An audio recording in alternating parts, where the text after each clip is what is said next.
저를 아까 도 변호사님께서 이렇게 잘 소개를 해주셔서 거기다 한 가지 더 붙인다면은 부연해서 말씀을 드리면 진짜 한 2년 전부터 책을 좀 쓰기로 작정을 하고 책을 쓴 것이 최근에 한 2년 동안 책을 쓰는데 좀 몰두를 했었습니다. 그래서 그 책이 출판이 됐는데 그 책을 쓸 때 제가 80이 막 된 때였습니다. 그래서 과연 이건 내가 이 책을 쓸 수 있을까? 상당히 그 두려운 생각으로 또 여러 가지 또 걱정도 집사람이 하고 그랬는데 마치게 돼서 우선 다행으로 생각합니다. 그리고 오늘 그 강의의 내용은 그 책 가운데서 특히 제가 이 영국 정치의 상당히 그 결정판은 바로 이 명예혁명이었구나. 그런 그 결론을 내렸는데, 그 얘기가 오늘의 이제 강의의 주제가 되겠습니다. 그래서 이 칠판이 없어서, 칠판을 쓸 수 있습니까? 어떻게? 쓰시는 거예요? 쓸 수는 없어요? 쓰실 수는 있습니다. 근데 이제 PPT가 안 나오는데 괜찮으시면. PPT도 나와야 되고, 쓰기도 해야 되고, 그럼 여러 가지가 좀, 그런데, 그래서 하여간 첫 번째 그 내용을 말씀을 드리면 우선 영국 명예혁명의 재성찰, 이것이 첫 번째 얘기, 시작이 되겠습니다. 영국의 명예혁명을 대체로 우리가 좀 시원치 않은 주제로다가 생각을 저 자신 했었고, 또 많은 사람들이 그것을 그렇게 중요한 혁명이라고 생각을 안 했던 것이 아닌가 이렇게 생각되는데, 그 책을 쓰고 보니까는 그것이 참 위대한, 그게 참 중요한 그런 그 사건이었구나 하는 것을 깨닫는 것보다 결론을 이렇게 내렸어요. 그래서 그걸 좀 공유하려고 그럽니다. 왜 그렇게 그게 중요하고 위대한가. 저는 이제 정치학을 전공을 했는데, 특히 정치학을 하는 학도들에게는 꽤 중요한 사건이다. 근데 저희 공부할 때 솔직히 말해서 아무도 그게 그렇게 중요한 사건이라고 얘기를 해 주시는 사람은 없었어요. 그래서 그 책을 쓰고 그것을 깨달은 것을 참 다행으로 생각합니다. 그래서 이제 우선 명예혁명을 말씀을 드리고 싶은데, 우선 그동안의 대부분의 혁명론은 이렇게 보면은 사회학을 하신 분 또는 사회학적 시각을 가지고 있는 분들이 쓰신 책이 상당히 많습니다. 그래서 그런지 이 정치적인 것은 조금 이렇게 배제가 되는 것 같은 느낌을 느낄 수가 있습니다. 그런 이유에서인지 하여간 영국에서 혁명이 일어난 것은 다 다루긴 다루는데, 특히 이 명예혁명을 다룰 때 명예혁명 과정에는 이제 왕정이 이렇게 바뀝니다. 왕정 복고라는 것이. 이게 한 번 복고가 되는 게 아니라 3차례나 있습니다. 그런 그 과정을 그렇게 자세하게, 특히 그것의 그 정치적 의미가 뭔지를 밝혀주는 연구는 별로 없는 것 같아요. 그 대신 영국의 혁명보다는 상대적으로 프랑스 혁명을 상당히 비교적 상세하게 그리고 굉장히 자세하게 다뤄주고 있습니다. 그래서 그 영국의 혁명이 특히 프랑스 혁명과 대비해서 굉장히 좀 사소하고 별로 그렇게 중요치 않은 것처럼 그렇게 이제 인식하게끔 되는데, 이런 저의 얘기는 그 유명한 한나 아렌트가 쓴 혁명론이라는 책이 있는데 거기서도 그런 얘기를 찾아볼 수가 있습니다. 제가 잠깐 인용을 하려고 써왔는데 뭐라고 한나 아렌트가 얘기를 했냐면 전쟁과 혁명은 모두 기록된 역사 속에서 엄청난 역할을 했음에도 불구하고 정치 영역 밖에서 발생한 것처럼 되어버렸다. 이렇게 쓰고 있습니다. 그리고 이 책을 혁명론을 번역한 분이 계신데 그게 외대에 계신 홍원표 교수님이신데 그분도 쓴 글에서 유럽의 사상가들과 철학자들은 프랑스 혁명에만 이론적 관심을 집중함으로써 프랑스 혁명을 부각하는 데는 이바지했지만 미국 혁명 그리고 그 전신인 영국 혁명에 대해서는 폄하와 무시로 일관했다. 이렇게 얘기를 하고 있습니다. 그래서 첫째 주제는 영국 혁명과 프랑스 혁명이 도대체 왜 다르냐? 어떻게 다르냐? 이런 얘기를 해야 될 것 같은데 그것이 아까 영국 혁명의 재성찰의 시작이라면 이제 두 번째 좀 더 자세히 얘기를 하면 영국 혁명과 프랑스 혁명의 차이가 무엇인가?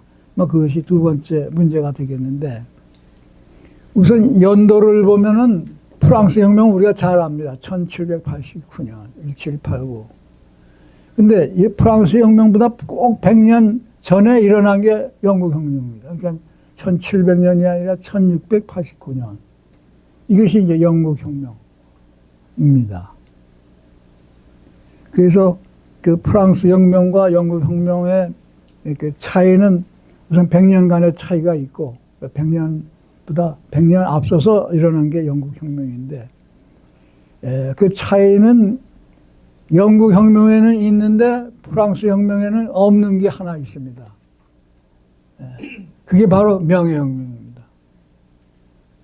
영국의 혁명 얘기할 때 꼭 명예혁명을 하는데 그 프랑스 혁명, 그 다음에 그 이후에 어느 혁명도 명예혁명이라는 건 찾아볼 수가 없습니다. 그러니까 명예혁명은 상당히 영국 혁명의 독특한 그 이름이 달린 혁명인데 그것을 제가 쓴 그 책이 너무 방대해서 저도 필자도 너무 양도 많고 왕 이름도 많고 왕조도 많고 그래서 저도 사실 혼동을 하면서 써서 이거 조금 그 독자들은 이렇게까지 자세히 알 필요는 없는데 해서 조금 불필요한 거 삭제를 해서 아주 간단하게 제가 축약을 해서 서울대학교 정치학과에서 나오는 논문집에 실었는데 그것이 이제 오늘 강의 자료입니다. 혹시 여러분들 자료를 가져오셨는지 모르겠고 아까 들으니까 여기에 실린다 그러는데 그 자료집에 나와 있습니다. 프랑스 혁명과 영국 혁명이 어떻게 다른지 강의 자료 182페이지. 영국 혁명과 프랑스 혁명 간의 근본적 차이점은 전자, 즉 영국 혁명에는 명예혁명이 실제한 데 반하여 후자, 즉 프랑스 혁명에는 이것이 부재했다는 점이다. 그리고 이와 같은 위대하고 영광스러운 명예혁명의 존재 여부는 그 혁명의 정치적 성격을 규정하는 데 있어 결정적인 요소로서 잠깐만. 이 명예혁명이 특히 중요한 것은 정치적 성격을 규정하는 데 굉장히 중요합니다. 굉장히 중요합니다. 대개 그 혁명을 논하다가 보면은 전쟁도 비슷한데 정치가 온데간데 없어지고 폭력 뭐 이런 것들이 자리를 잡습니다. 그래서 상당히 그 비정치적인 사건, 아까 한나 아렌트도 그 점을 굉장히 강조했는데, 그런데 명예혁명을 하면 이 정치적인 것을 얘기를 안 하면은 그 혁명을 설명할 수가 없는 그런 그 성명입니다. 그래서 정치적인 것 규명하는 게 굉장히 중요한 것이 명예혁명이다 하는 얘기가 지금까지. 그 다음에 계속 이어주실까요? 브리트는 이 점을 간과함으로써 그의 혁명 연구는 결과적으로 사회학적 분석에 따라 유형사적 정율의 정립으로 그치게 된 주된 이유라고 필자는 판단한다. 네, 감사합니다. 네. 그래서 이제 여러분들이 새롭게 만나는 브리튼이라는 크레인 브리튼, 이라는 이제 사람이 거기 등장하게 됩니다. 그 사람을 조금 더 설명을 했으면 하는데, 브리튼 하면 저희가 대학 다닐 때 1960년대, 70년대, 80년대 그때 하버드에 있던 교수님으로서 특히 이분은 혁명론의 대가입니다. 그래서 미국 의회까지 불려가서 그 혁명에 대한 그 얘기를 국회의원들한테 얘기를 하는 장면도 있고 그 내용도 이제 출판됐는데, 그분의 쓴 혁명론 하면 만인이 상당히 존경하고 또 좋아하고 또 권위가 있는 책인데, 제가 지금 나이가 들어서 이 책을 쓰면서 그 책을 다시 봤는데, 이분이 큰 실수를 했구나. 제 나름대로는 그 대혁명의 대가가 조금 소홀히 한 점이 있다 하는 점을 발견을 했습니다. 그래서 이거 함부로 얘기하기가 곤란해서 썼는데, 뭘 잘못을 했는지 그것을 한번 좀 체크하고 지나갔으면 좋겠는데. 의회적 방식에 의한 왕정복고. 크레인 브린트는 그에 대저 혁명의 해부에서 영국, 미국, 프랑스 및 러시아의 내 혁명을 비교하여 유형사적으로 고찰함으로써 내 혁명의 공통된 정유를 발견 제시코자 했다. 여기서 잉글랜드에 관한 브린튼의 기술과 관련하여 한 가지 지적할 점은 잉글랜드의 왕정복고를 한 묶음으로 보았다는 점이다. 다시 말하면 브린톤은 몽크 장군에 의한 찰스 2세와 그를 계승한 제임스 2세에 의한 왕정복고를 오렌지 왕자의 의회적 방식에 의한 왕정복고와 구분하지 않고. 네, 거기까지. 그래서 여기 우선 요 짤막한 기술 가운데 왕정복고가 3차례 나옵니다. 하나는 첫 번째는 몽크 장군에 의한 왕정복고. 그래서 누가 왕이 됐느냐 하면 찰스 2세가 왕이 됐어요. 그게 첫 번째 왕정복고입니다. 두 번째 왕정복고는 찰스 2세의 동생. 말하자면 찰스 2세는 또 누구냐 하면 찰스 2세, 혁명에 의해서 처형이 된 찰스 1세 첫째 아들입니다. 근데 둘째 아들 또는 찰스 2세의 동생인 제임스 2세에 의해서 왕정복고가 됐어요. 그게 두 번째 왕정복고. 그 다음에 세 번째 왕정복고는 거기에 오렌지 왕자라고 해서 오렌지 공, 오렌지 왕자 이렇게 부르는데, 이 사람은 영국 사람이 아니라 오늘날에는 네덜란드에 속해 있는 오렌지 지역에 있는 사람입니다. 거기에 지배자, 지도자라고 보시면 돼. 그 사람에 의해서 되는데, 이 사람은 제임스 2세하고 어떤 관계 사위입니다. 사위. 그래서 제임스 2세의 사위인 오렌지 왕자에 의한 세 번째 왕정복고. 이렇게 그 세 차례 왕정복고가 됐는데, 이 세 왕정복고를 다 똑같은 것으로 봤어요. 그냥 왕정복고. 이것이 크레인 브린턴의 그 대혁명가가 놓친 그 부분이라고 생각이 듭니다. 근데 그 부분을 아까 읽다가 중간에 끊었는데 그 다음을 계속 읽어주실까요? 같은 유형의 왕정복고로 다룬 점이다. 그러나 명예혁명과 거기에 함축된 법과 정치 과정의 다양한 의미들과 그 깊이들을 보다 선명하게 드러내기 위해서는 양자를 구분하고 그 차이를 세밀하고 엄밀하게 검토할 필요가 있다고 본다. 여기서 우선 양자라 그랬는데, 양자 나오긴 셋인데 어떻게 양자냐. 근데 제1차 왕정복고, 즉 찰스 2세에 의한 왕정복고, 두 번째 왕정복고, 즉 제임스 2세에 의한 왕정복고, 이것은 주로 왕당파에 의해서 왕정복고가 된 겁니다. 왕당파.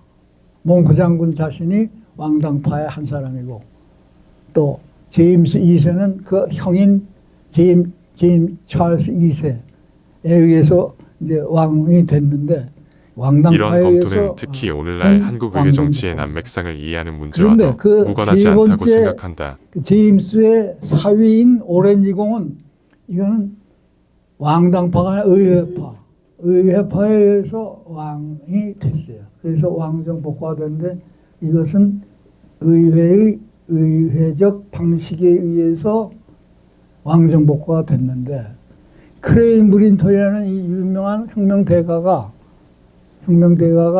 이 두 가지가 같은 것으로 한 묶음으로 다뤘다. 이것이 이제 오늘날 뭐 다른 사람 모르겠습니다만 저로서는 이건 큰 실수다.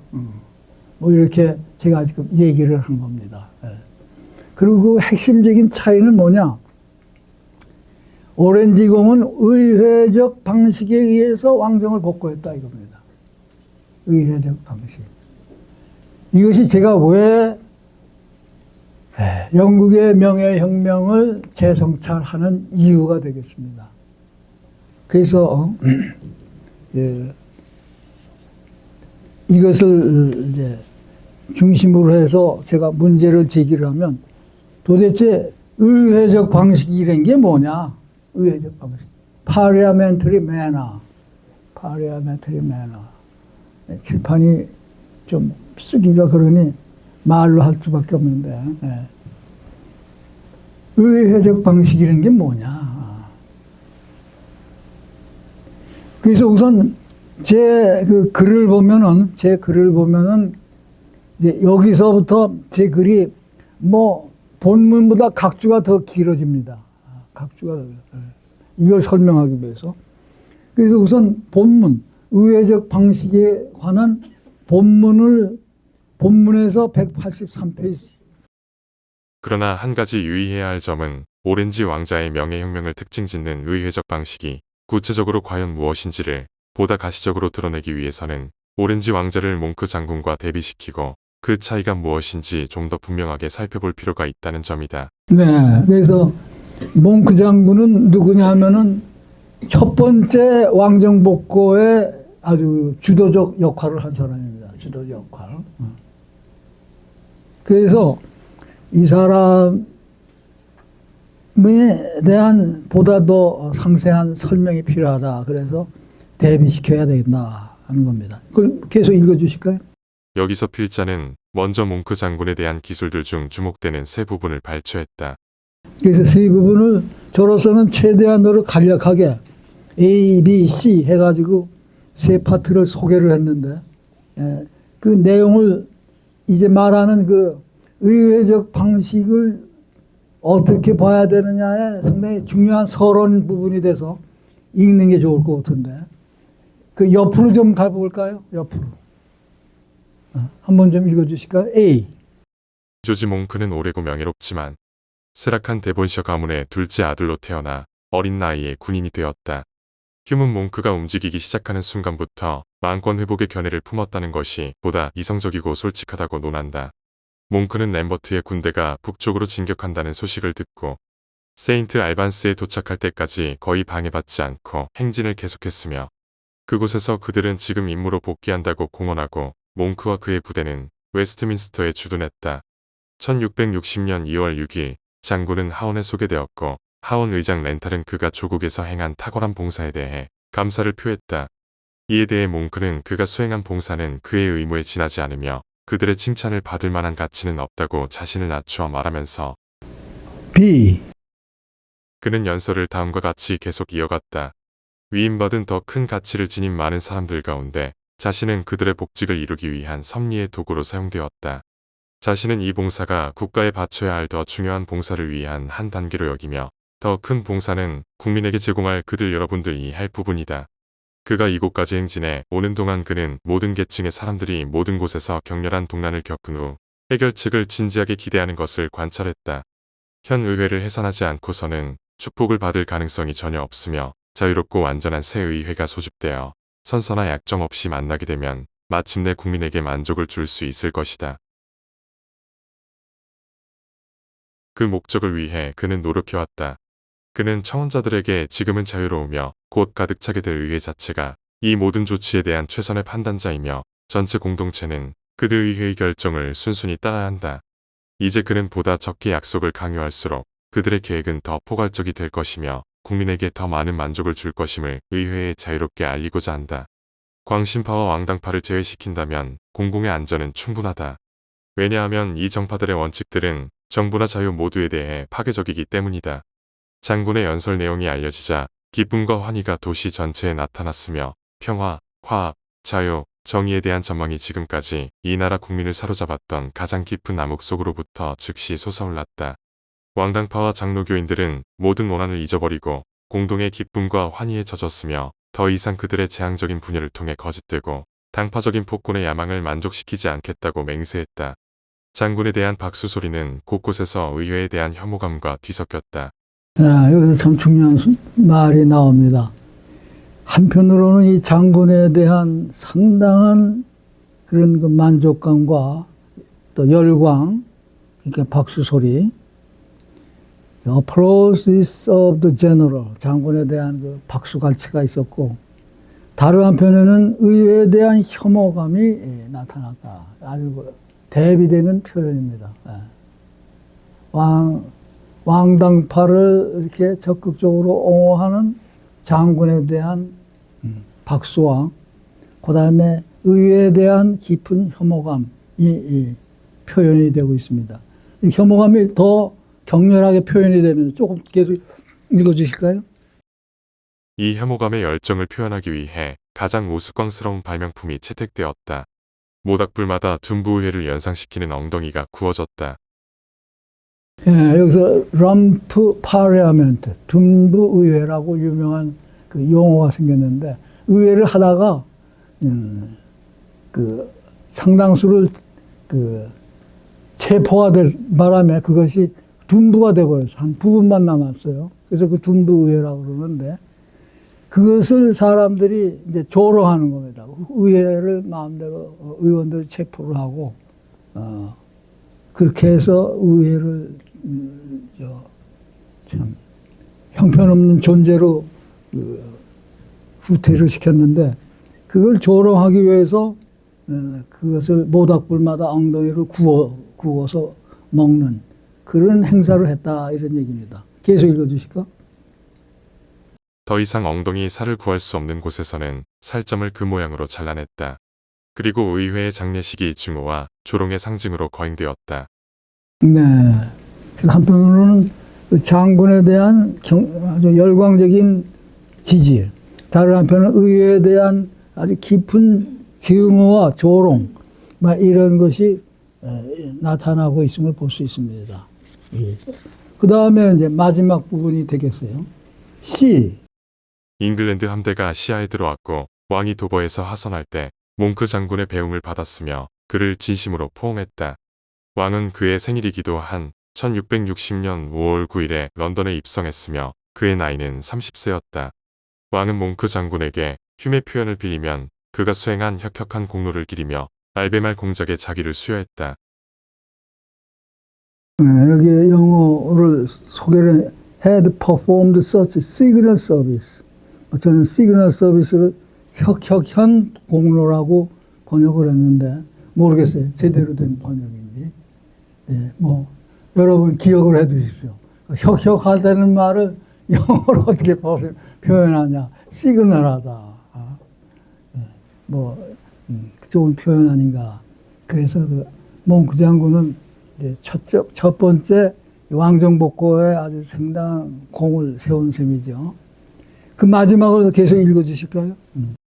위인용문은 첫째 몽크 장군에 대한 국민의 지지가 매우 강력한 만큼이나 의회에 대한 혐오감이 심각한 수준에 이르렀고 이에 비례하여 왕정복기는 그만큼 더 절실해 보였으며 둘째 오렌지 왕자의 명예혁명은 이러한 의회 불신을 치유한 의회적 방식의 놀라운 성과라는 점을 보여주었고 셋째 그러면 이처럼 놀라운 의회적 방식이란 도대체 어떤 것인가? 라는 물음을 남긴다. 대단히 감사합니다. 여기에 이제 우리의 포인트가 나타나기 시작합니다. 마지막 결론을 다시 제가 한번 읽겠습니다. 첫째는 그 의회에 대한 혐오감이 심각한 수준에 이르렀음을 보여주면서 이 당시 그 왕정복귀에 대한 국민의 지지가 얼마나 강했는가를 이제 여기서 반사적으로 우리가 볼 수 있고, 두 번째는 나중에 결국은 오렌지 왕자가 명예혁명을 일으켰는데 얼마나 그게 쉽지 않은 일이었는가. 이런 상황에서 어떻게 이렇게 왕에 대한 지지가 강하고 의회에 대한 혐오감이 이렇게 깊은데 어떻게 오렌지라는 사람, 그것도 영국 사람도 아니고 네덜란드의 태생인데 이 사람이 어떻게 이런 상황에서 말이지, 어떻게 의회적 방식에 의해서 왕이 될 수 있을까?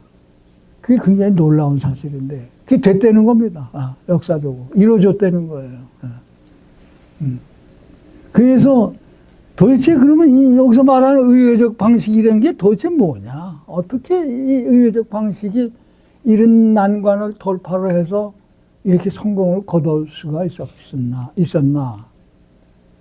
그래서 영국 사람들도 그 놀라움을 이름을 명예라는 말을 붙여서 그걸 표현하고 명예혁명. 이런 상황에서 혁명이 성공했다 이겁니다. 성공했다. 그래서 명예혁명이라고 붙였는데 이건 영국에만 있는 혁명입니다. 명예.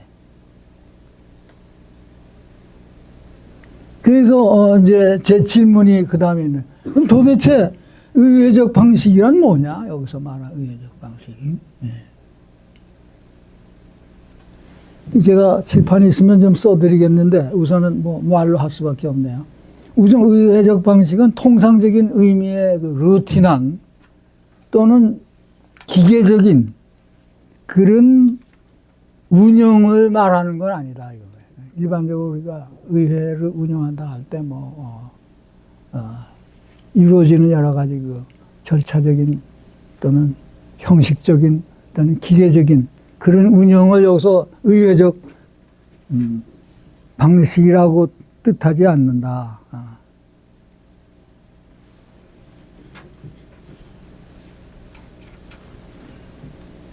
그럼 뭘 뜻하느냐? 뭘 뜻하느냐? 이런 그 의회에 대한 불신을 치유를 할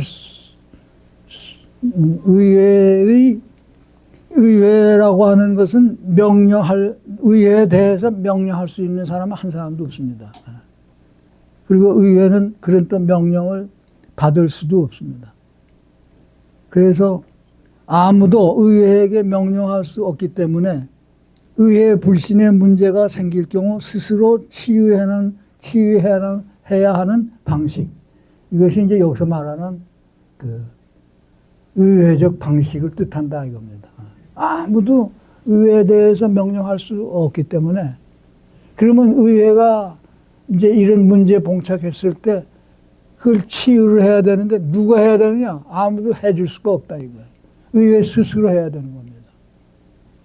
그래서 의회 스스로 치유해야 하는 그런 방식이 여기서 말하는 의회적 방식을 뜻한다 이렇게 볼 수 있습니다.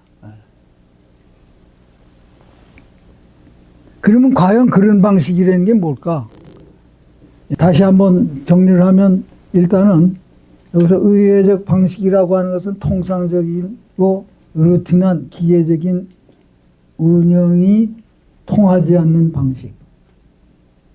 아무도 의회에 명령할 수 없기 때문에 의회 불신의 문제가 생길 경우 스스로 치유해야 하는 방식. 이것을 말한다 하는 것을 일단은 얘기를 하고자 합니다. 일단 얘기를 하고자 하고. 그래서 그 개요를 이제 제가 한 3단계로 나눠서 설명을 드리고자 합니다. 그래서 그것이 첫 번째 답변, 두 번째 답변, 세 번째 답변 이렇게 세 단계로 나누고자 합니다. 어떻게 잠깐 쉬었다 할까요? 아니면 계속 할까요? 계속 할까요? 그럼 계속 하죠.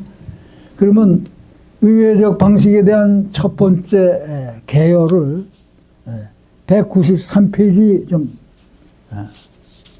보겠습니다. 이제 간략하게 우선 개요만 말씀을 드리면은 이런 6개 원칙입니다. 6개 원칙.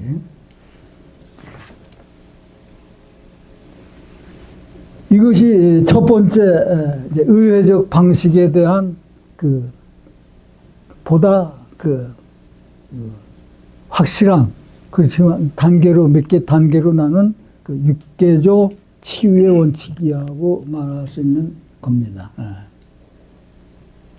그 다음에 두 번째 답변은 이것을 조금 더 이제 이게 무슨 소린가 말이에요. 이게 어떻게 갑자기 이런 말이 나오나.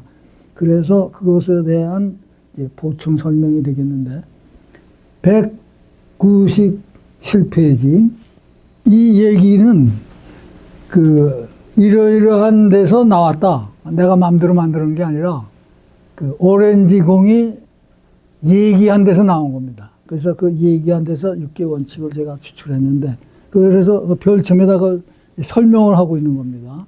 오렌지 왕자는 잉글랜드인의 요구를 받아들여 현재의 두려움과 고난 중에 그를 유일한 수호자로 여긴 잉글랜드 국민의 방어를 수락하기로 약속했다. 그는 거의 피를 흘리지 않은 채 네덜란드 군대 장교단 1명과 사병 몇 명이 우발적인 전투에 쓰러졌을 뿐이다. 세상의 전투에서 말이에요. 사상자가 이 정도밖에 안 된 전쟁은 아마 없을 거예요.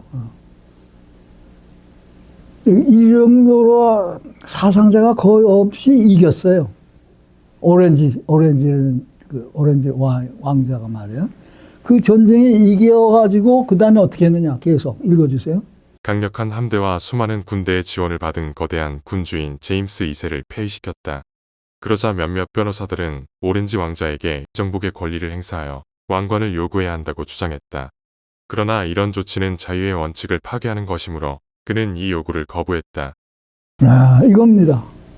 그래서 이것이 제1원칙이 됐습니다. 그래서 그것을 좀 줄여서 정복의 권리 행사의 거부. 정복의 권리 행사의 거부가 의회 불신 치유 책의 첫 번째 원칙입니다. 정복 권리의 거부입니다. 행사의 거부입니다. 이것이 오렌지공이 주장하는 의회 불신 치유의 제1원칙입니다. 네. 계속 읽어주실까요? 그는 대중의 동의에 대한 보다 명시적인 선언을 얻기를 원했고 이를 위해 합리적인 조치가 취해졌다. 선거가 자유로웠다고 간주되는 유일한 의회인 찰스 2세 때 집권 기간 동안에 하원에 참석했던 모든 구성원들이 회의에 초대되었다. 그리고 그들 외에 시장, 시의원, 그리고 공동자문위원회 50명이 추가되었다. 이들은 현재에 소환될 수 있는 가장 적절한 국민의 대표자로 간주되었다. 중약 잉글랜드 협의회는 1689년 1월 22일에 소집되었고 이들은 만장일치로 오렌지 왕자가 구출해 준 것에 대해 감사를 표한 후 여러 논의 끝에 왕의 권력을 갖는 섭정안이 제안되었다. 그러자 왕자는 마침내 침묵을 깨고 현재의 상황에 대한 자신의 소감을 다음과 같이 피력했다. 그들의 자유를 회복하기 위해 초대를 받아 이 기획에 참여했고 마침내 목적을 행복하게 달성했다. 공적 해결책을 위해 조치들을 협의하는 일은 이제 자유롭게 선택되고 소집된 의회에 속한 일이다. 네, 그것이 이제 두 번째 원칙입니다. 그래서 이건 이제 오렌지공의 말인데 공적 해결책을 위해 조치들을 협의하는 일은 자유롭게 소집된 의회에 속한 일이다. 그래서 의회가 해야 된다. 의회가 해야 된다. 이게 제2원칙입니다. 계속 읽어주시죠. 그리고 그는 그들의 결정에 방해하지 않기를 희망한다. 그는 정부 수립을 위해 제안된 몇 가지 계획에 대해 들었다. 일부는 섭정을 주장했고 다른 사람들은 공주에게 왕관을 수여하고 싶어 했다.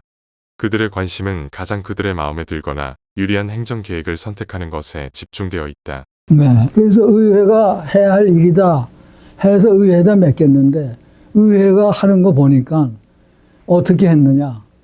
그들의 마음에 들거나 유리한 행정 계획을 선택하는 것에 집중하고 있더라 이겁니다. 네, 집중하고 있더라. 그래서 계속 읽어주세요. 만약 그들이 섭정을 세우는 것이 옳다고 판단한다면 그는 섭정을 세우는 데 이의가 없고 다만 그 자신은 섭정이 되지 않기로 결심했다는 사실을 그들에게 알리는 것이 자신의 의무라고 생각했을 뿐이다. 예, 그래서 나온 것이 뭐냐면, 자, 오렌지궁은 섭정으로 하자. 왕은 안 된다. 그래서 그 제임스의 딸을 왕으로 하고, 그 남편은 그냥 섭정 정도로 하자. 이런 안이 나온 겁니다. 그것이 이제 어떻게 보면은 의회에서 의회에다가 모든 일을 결정하도록 맡겼는데 한 얘기입니다. 거기에 대해서 자기는 어떻게 하겠느냐 하는 얘기가 그 다음에 나오는데 계속 읽어주세요. 그 자신은 다른 사람의 의지나 삶에 따라 결정되는 왕관을 누리보다는 차라리 사적인 사람으로 남아있기를 원한다. 그는 섭정을 세우는데 이의가 없지만은 자신은 섭정이 되지 않기로 결심했다. 이게 5원칙입니다. 그 다음에 이제 각주가 있습니다. 그 각주의 원칙이 하나 더 있기 때문에 그걸 읽도록 했으면 좋겠는데, 오렌지 왕자의 이 조치는 에드워드 1세의 공공회의를 방불케 한다. 본서에 기술된 내용을 다시 인용하면 다음과 같다. 에드워드 왕은 정비 조달을 위해 빈번히 의회에 의존해야 했고 국가의 하위층들을 공공회의에 불러들임으로써 정부 내에 크고 중대한 변화에 초석을 놓았다. 에드워드는 모든 자치구의 대표들을 한자리에 모아 그들에게 국가가 필요로 하는 것들을 보고하고 그 자리에서 이 문제를 토론한 후 군주의 요구에 대한 그들의 동의를 구하는 것이 재원 공급을 가장 신속히 달성하는 방법임을 알게 되었다. 이를 위해 에드워드는 각 주의 주장들에게 영장들을 발급했고 이들을 의회에 송부하되 각 주당 2명의 기사와 군내 자치구마다 2명의 대표들을 보내도록 하고 이 대표들에게 그들의 이름으로 공동체와 공동체 협의회의 요구에 동의할 수 있는 충분한 공동체에 힘을 실어주도록 촉구했다. 아울러 에드워드 1세는 하급 사제들의 대표들도 참여시킴으로 하원을 강화했다. 에드워드는 영장 서문에서 이렇게 선언했다. 모두에게 관계된 것은 모두에 의해 승인되어야 하는 것이 가장 공평한 규칙이다. 그리고 공동의 위엄은 공동의 노력으로 격퇴되어야 한다. 이에 대해 휴문 왕의 자유의 정신을 보여주는 고결한 원칙으로서 이것은 자유롭고 공평한 정부의 초석이 되었다고 평했다. 네. 그래서 의회 불신의 치유책으로서 6개를 내가 어떻게 추출했는지 그 원본을 여러분한테 보여드리고 다만 내가 한 건 뭐냐면 중요한 데다가 밑줄을 긋고 그것의 순서를 제가 조금 조정을 했어요. 그래서 1, 5 했는데 이제는 한번 다시 돌아가서 번호대로 밑줄 친 데만 읽어보면은 다시 돌아가서 197페이지에 1번 정보 권리 행사의 거부의 원칙. 그게 1원칙입니다. 그 다음에 2번은 같은 페이지 맨 밑에서 셋째 줄에 공적 해결책을 위해 조치들을 협의하는 일은 이제 자유롭게 선택되고 소집된 의회에 속한 일이다. 이게 제2원칙. 그 다음에 세 번째는 198페이지로 넘어가서 위에서 둘째 줄 가장 그들의 마음에 들거나 유리한 행정계획을 선택하는 것에 집중되어 있을 때 이것을 견제를 해야 된다. 이것이 제3원칙. 그 다음에 제4원칙은 다시 197페이지로 가서 첫 번째 본문이라고 쓴데 위에서부터 한 몇째 줄 내려오면 4가 나오는데 대중의 동의에 대한 보다 명시적인 선언을 얻어야 된다. 대중의 동의에 대한 보다 명시적인 선언을 얻는 거. 여기 영문을 표시했는데 desirous of obtaining a more express declaration of the public consent. 그럼 보다 명시적인 그 선언을 뭐에 대한 선언, 동의에 대한 선언을 얻기 위해서 어떻게 했느냐?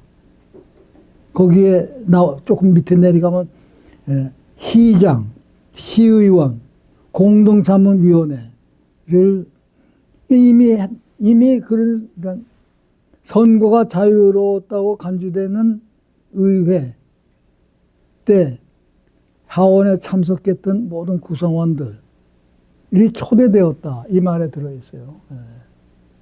그래서 이것이 참 저는 참 놀라운 방법이라고 생각돼요.